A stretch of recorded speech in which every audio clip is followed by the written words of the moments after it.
बहुत दिन हो गया मैंने अपने सभी फिश पॉन्ड्स का एक साथ अपडेट नहीं दिया है, तो आज की इस वीडियो में मैं आपको अपने सभी पॉन्ड्स का अपडेट दूंगा। साथ ही आगे आने वाला जो मेरा फ्यूचर प्लान है वो भी मैं आपको बताऊंगा। अगर आप मुझे 1-2 हफ्ते से फॉलो कर रहे हैं, मैं अपने सभी पॉन्ड्स को यहाँ पर शिफ्ट कर रहा हूँ। इस जगह पे ये मेरे घर के थोड़ा पीछे का एरिया है।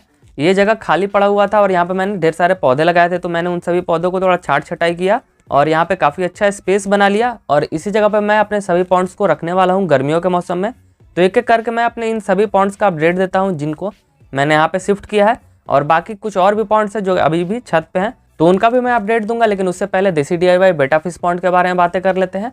बेटा फिश पॉन्ड बिल्कुल रेडी है। यहाँ पर आप देखिए सभी पौधे अच्छी तरह से ग्रोथ कर रहे हैं। नीचे आप देख पा रहे होंगे पानी के नीचे जितने पौधे थे उनकी पत्तियाँ, नई पत्तियाँ निकलना शुरू हो गई। और ऊपर जो ये पौधे हैं पैरोट फेदर, इनका भी ग्रोथ बहुत अच्छा हो रहा है। नीचे से भी इसमें काफ़ी सारे सूट्स निकल रहे हैं। लेकिन ये मोज़ैक जो मैंने लगाया था इस जगह पे लाने के बाद इसका जो शेप है वो कुछ बिगड़ गया है, क्योंकि इसको ज़्यादा धूप चाहिए होता है और इस जगह पे उतना धूप नहीं आ रहा है। अभी शायद गर्मियाँ जैसे जैसे बढ़ेंगी तो ये पौधे भी ग्रोथ करना शुरू कर दे।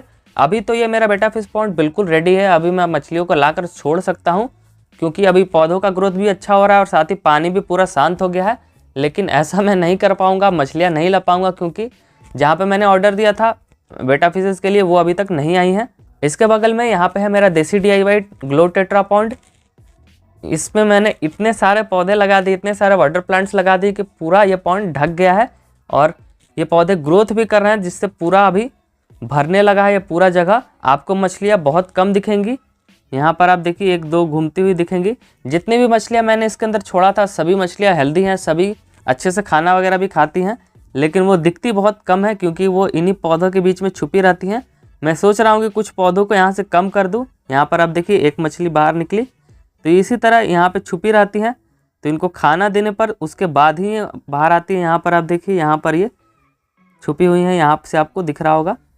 तो इनको खाना देने के बाद ही ये बाहर आती हैं। तो मैं इनको थोड़ा सा खाना देकर देखता हूँ क्या ये अभी बाहर आएंगी या नहीं। तो थोड़ा थोड़ा खाना यहाँ पे पूरा स्प्रेड कर देते हैं, थोड़ा इस जगह पे और थोड़ा इधर पीछे की ओर। खाना देने के बाद और थोड़ा देर इंतज़ार करने के बाद अब ये ग्लो टेट्रा आकर खाना खाना शुरू कर दिया इन्होंने। यहाँ पर आप देखिए उसी जगह पे ये आ रही हैं और खाना खा के नीचे चल जा रही हैं डायरेक्ट। ऊपर पानी के सरफेस पे घूम नहीं रही हैं।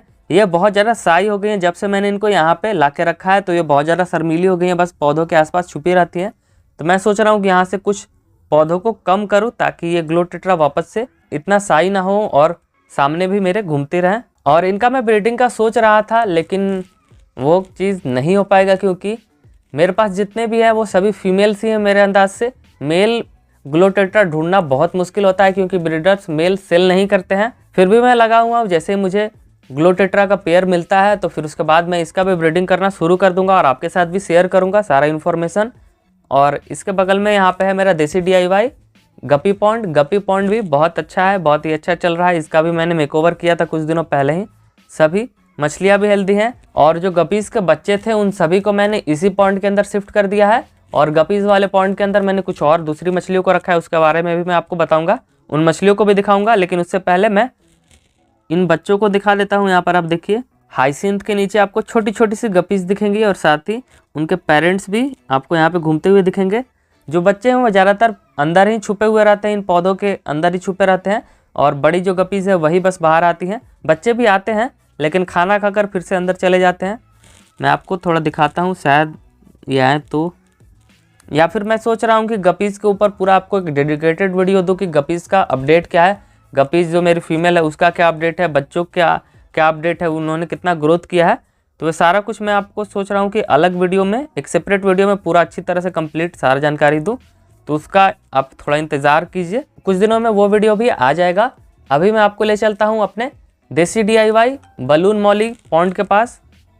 यहाँ पर आप देखिए यहाँ पे एक गुल्लर का पौधा और इधर भी आपको ढेर सारे ऐसे पौधे दिखेंगे जो रोड साइड पे लगते हैं। तो ये पौधे मैंने ही खरीद कर लाए हैं क्योंकि मैं इन पौधों को रोड साइड पे लगाता हूँ। तो मैंने यहाँ पे रखा था तो इन्होंने यहीं पे जड़ जमा लिया है, तो इनको यहाँ से हटा के कहीं और लगाना होगा।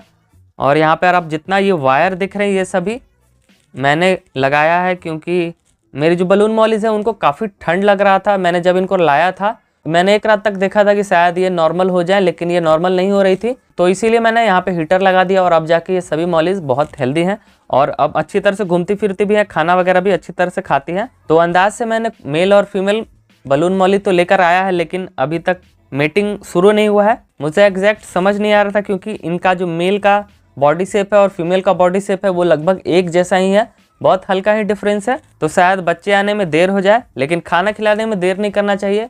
मैंने इनको थोड़ा सा खाना दे दिया। ये नॉर्मल फिश फूड नहीं है, मैं इनको कुछ अलग चीज़ खिला रहा हूँ। मैं बस एक्सपेरिमेंट कर रहा हूँ कि क्या इसको खाने के बाद ये इनका जो ग्रोथ है और इनका जो बच्चे देने का प्रोसेस है वो फास्ट होता है या नहीं। अभी जस्ट चेक ही कर रहा हूँ, जैसा होगा मैं आपको आगे बताता रहूँगा।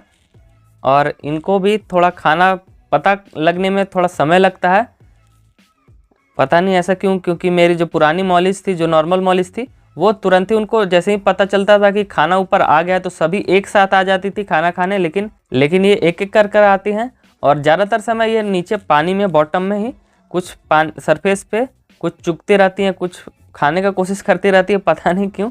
तो ये था मेरे इस नए जगह का अपडेट। यहाँ पर जितने भी पॉइंट्स हैं मैंने सभी आपको दिखा दिए।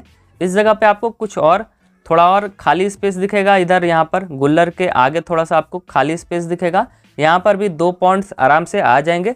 तो इस जगह पे भी मैं अपने कुछ और पॉइंट को लाऊंगा। एक तो अभी ऊपर है और कुछ और अगर बनाना हो नया पॉइंट तो उसको भी मैं यहाँ पे बनाकर रखूँगा। आप कमेंट्स में सजेस्ट कर सकते हैं कि आप किस मछली का पॉइंट देखना चाहते हैं, आगे कौन सी नई मछली मैं लाऊं और उनका पॉइंट बनाऊं। और यहाँ पर आप देखिए, यहाँ पर ये जो एक बड़ा सा पौधा है, इसको मैं जल्दी यहाँ से हटाने वाला हूँ क्योंकि ये रोड साइड प्लांट है, रोड पर छाँव देता है, तो वहीं पर ये ज़्यादा अच्छा रहेगा। इस जगह पे मैं एक बड़ा सा पॉन्ड सोच रहा हूँ बनाने का।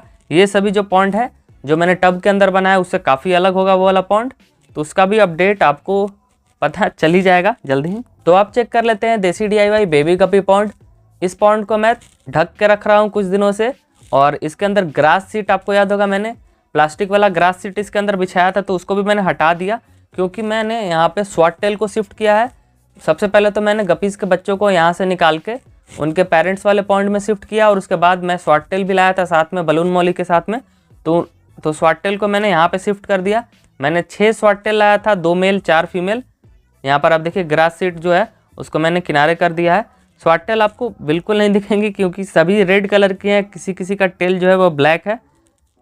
अगर आप गौर से देखें, थोड़ा आपको गौर से देखना होगा तो यहाँ पर आपको दिखेंगी। तो मैंने 2 मेल और 4 फीमेल लाया था, लेकिन दोनों मेल्स काफ़ी ज़्यादा फाइट कर रहे थे, तो एक मेल शायद जंप कर गया बाहर, पॉन्ड से बाहर। वो मुझे मिला नहीं इस पॉन्ड में भी और बाहर भी नहीं, शायद बिल्ली लेकर चली गई हो। स्वॉट टेल में यही प्रॉब्लम है, ये बहुत ज़्यादा जंप करती हैं, आपस में फाइट करती हैं, फिर पानी के बाहर जंप करने का कोशिश करती हैं।